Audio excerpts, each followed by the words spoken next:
अहिलेको चुनाव रुकुमैबाट लड्छु। अब त्यो रुकुम फेरि यही रुकुम भन्ने नठान्नु होला।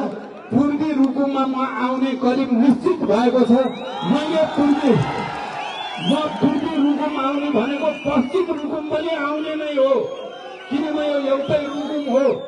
हिजो हामीले जति बेला जनयुद्धको तयारी गर्यौं, जनयुद्धमा अगाडि बढ्यौं, रुकुमको जनता, रुकुमका नेता कार्यकर्ताहरूको साथमा काँधमा काँध मिलाएर त्याग र बलिदानका कीर्तिमान कायम गरिएको छ।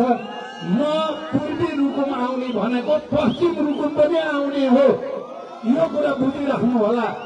र यहाँको विकास निर्माणलाई नयाँ सिराबाट यहाँका जनताका दुःख सुखका समस्याहरूमा एकाकार हुनको निम्ति आउने हो। आज माधवजी पनि यहाँ आउनु भएको छ। यहाँ हामी दुईजना मात्रै होइन, मैले भने 17वटा पार्टीको एकता गरिएको छ र एउटा नयाँ इतिहासको रचना गरिएको छ। अहिले यहाँ चाहिँ तपाईँहरूले जे गर्नुभयो, यतिका जनसमुदाय आज केन्द्रित हुनुभयो। 5 बजेर 5:15 हुन लाग्यो। तपाईहरू अझै पनि धैर्यताका साथ हाम्रो कुरा सुनिराख्नु भएको छ। म अब भाषण र वक्तव्य लोभ्याउन चाहन्न।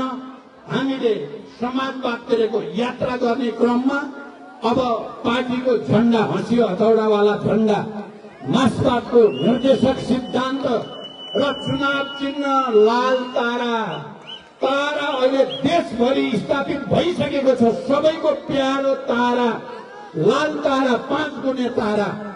अब यहाँ गोपाल शर्मा, यहाँ अब रुकुम जिल्लाको एउटा नयाँ युवा नेताको रूपमा, जसले हिजो गल्ती गर्दा पनि प्रभाकरलाई छुट दिने पनि हो। उहाँ चाहिँ अघि उहाँले भन्नु पनि भयो, उहाँले बनाएको हो, तर धोका दिएपछि त उहाँले पनि कति काट थाप्न सक्ने। माधवजीले भने जस्तै हो, भिरबाट खस्नेलाई राम राम मात्रै भन्न सकिन्छ, काट थाप्न सकिँदैन।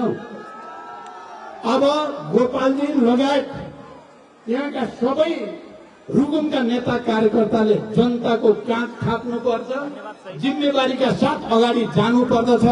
र तपाईँ महान रुकुमेली जनताप्रति म अन्तिममा अपिल गर्न चाहन्छु, पहिलेको